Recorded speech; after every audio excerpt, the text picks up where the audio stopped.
Sejam bem-vindos ao canal Hoje na História. No vídeo de hoje iremos falar sobre o dia 24 de maio de 1337. Início da Guerra dos 100 Anos. Em 1415, a Europa presenciaria um dos maiores desastres sofridos pela já tradicional arma de guerra dos franceses medievais, a sua cavalaria pesada. Esse corpo de combate, como já era de tradição na sociedade medieval, era integrado por elementos da nobreza. A refrega aconteceu perto de uma vila, no norte da França, Azincourt. O cálculo de forças era absolutamente desfavorável aos ingleses, seus adversários. Contra 7.000 homens da Inglaterra, comandados pelo seu próprio rei, Henrique V, se dispunham em combate 25.000 soldados sob o comando de Carlos I de Albre. Henrique V, da Inglaterra, decidiu ficar na defesa, já que tinha números inferiores. Ele mandou o exército colocar estacas pontudas na frente de suas posições de arqueiros, para que a cavalaria não os atingisse. O dia estava chuvoso, e o campo que os ingleses escolheram ficou lamacento,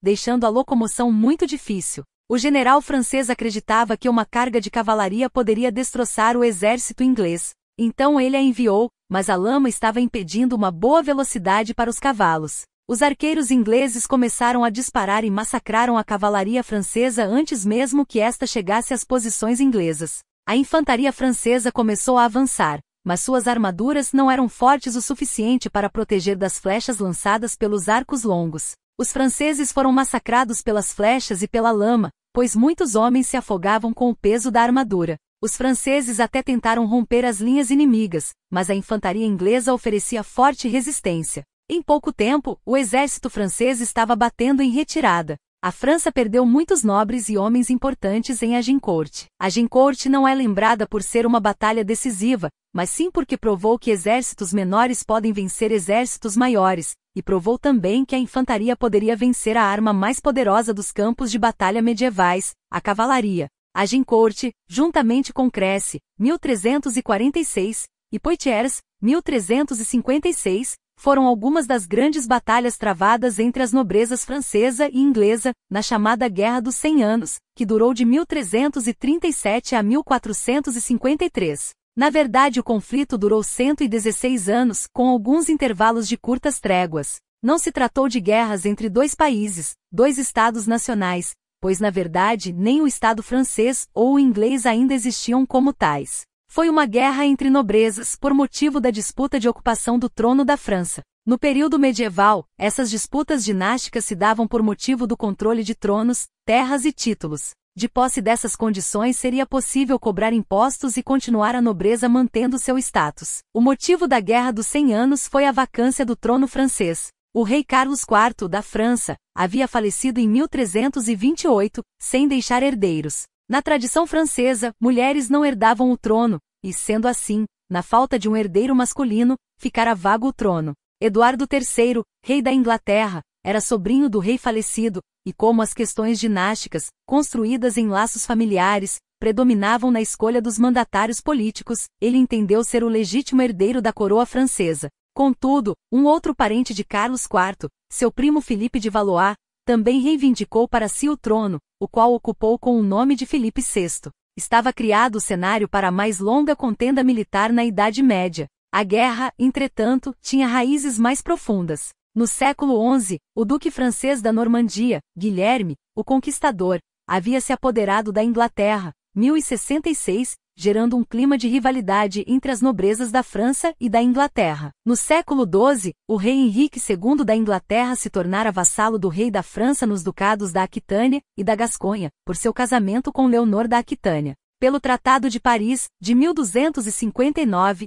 o rei Henrique III da Inglaterra havia aberto mão da Normandia, Maine, Anjou, Touraine e Poitou, conservando para si a Gasconha. Tinha, portanto, o rei inglês que pagar impostos ao rei francês, enquanto seus vassalos gascões reclamavam das intervenções inglesas. Outro fator de conflitos foram as nervosas relações entre nobres ingleses e franceses na região das Flandres, atuais Países Baixos e Bélgica, tendo como foco as relações comerciais, já que a região se caracterizava por seu rico comércio de tecidos produzidos, em grande parte, pela lã que provinha dos rebanhos ingleses. As hostilidades iniciaram-se em 1337, numa primeira fase do longo conflito, que terminou em 1340, com a Batalha Naval de Sluis, vencida por uma coalizão anglo-flamenga, formada face justamente aos interesses econômicos que aproximavam as Flandres e os ingleses. Os ingleses, comandados por Eduardo III, invadiram a França, vencendo batalhas importantes como Calais e Crécy. A peste negra chegou à Europa e acrescentou mais mortes às que já vinha provocando o conflito e obrigando a uma interrupção nas batalhas.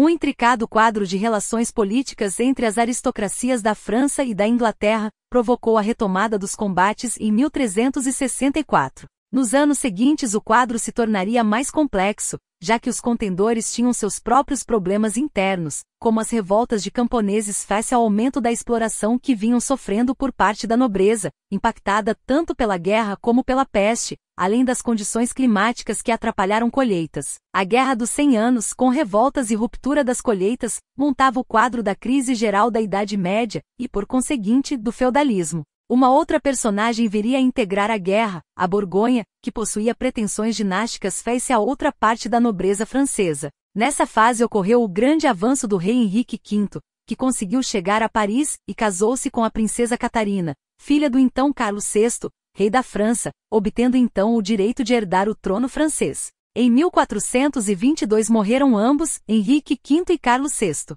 O sucessor do trono era Henrique VI, impedido de reinar por ser ainda criança de colo. Surgiu então a regência por parte de dois barões ingleses, um governando a Inglaterra, Duque de Gloucester, e outro, a França, Duque de Bedford. A França ficaria dividida posteriormente em duas partes, o norte governado pelo rei da Inglaterra, com apoio da Borgonha, e o sul, governado agora por Carlos VII, que tinha chegado ao trono. É nessa última fase, iniciada em 1422, que aparece a figura de Joana d'Arc. Chefiando um grande exército, Joana avançou e conseguiu a coroação de Carlos VII como rei da França. Na Inglaterra acontecia a chamada Guerra das Duas Rosas, entre a nobreza inglesa, que deu tempo a Carlos VII para reorganizar-se e chegar à Aquitânia em 1453, dando fim à guerra com a Batalha de Castillon, último reduto inglês na França. Antes dessa vitória final, Joana, em 1430, havia sido capturada pelos borgonheses, que a entregaram aos ingleses em Compiègne.